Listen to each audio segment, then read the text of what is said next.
Hey, how are you doing? It is Keg here with SportsBetArmy, and I have two free NBA prop bets for you this morning here.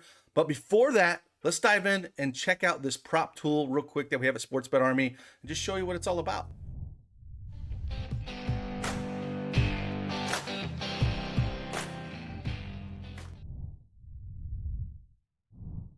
All right, as you can see behind me, I have it pulled up right here, and this is our NBA prop tool. We have one for NBA. We also have one for MLB that goes over these props, and it pulls up lifetime data from 5 sports books here, FanDuel, DraftKings, William Hill, PointsBet, and you can pull them all up here if you want to go over to props tab.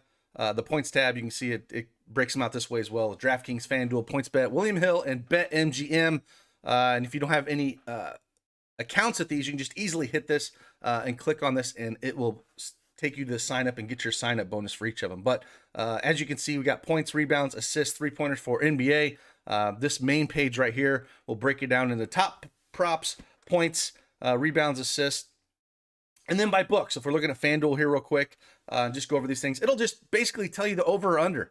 And it'll pull down the projections as I update the projection model and then base them off of the line on the book. So right here it has Trae Young, just for example. The lines are plus 130 here for this.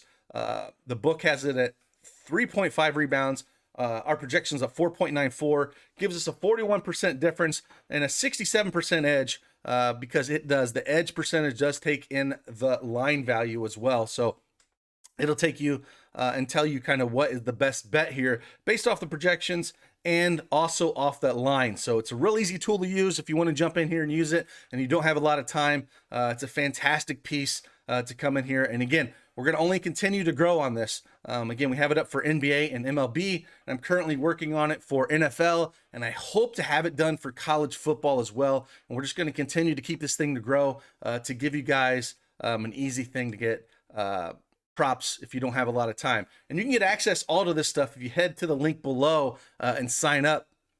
You can get access to these NBA props again, that all the way through the playoffs. This thing is updated every day, and then it pulls everything down dynamically. I think it's on a 5-minute pool that pulls all of the odds down from the 5 books. So it's not just static and updated once a day. It is constantly updated all through the day, which is what you need, as these lines do move and we want to jump on them as fast as they can. But with that, after I show you the prop tool, let's head on over and I will show you the 2 props that I like today. And I'll explain why I like them. Let's head on over. All right, I got 2 props for you today. The first one, and they're both from this first game. We got 2 games tonight. We do have Philly at Atlanta. That's a 225.5 over under. Philly favored by 3.5. And then we also have the late game where we have Utah at the Clippers. It's 223.5 over under. Clippers favored by 4.5. But both of these are going to come from this first game. We got some injury news that I think can kind of help us, jump on some of these lines that are a little low. So the first one I got is on the Atlanta side. Bogdanovic over 22.5 points and rebounds. Got it at minus 115. I'm going to just put a unit on this one. He's went 23, 21, and 25 points and rebounds this series. So at this current line of 22.5, he would have only missed it once.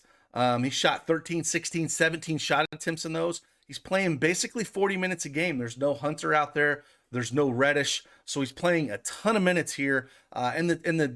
He shot only 38% from the field when he missed it, when he had that 21 points and rebounds in game number 2. So again, I think, it's at home. They need to get this game before they head back to Philly.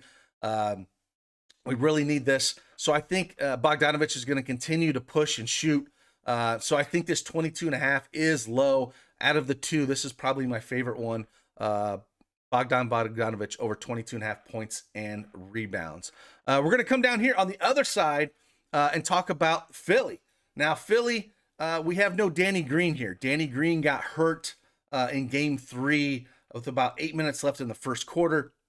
So it was very early into that game.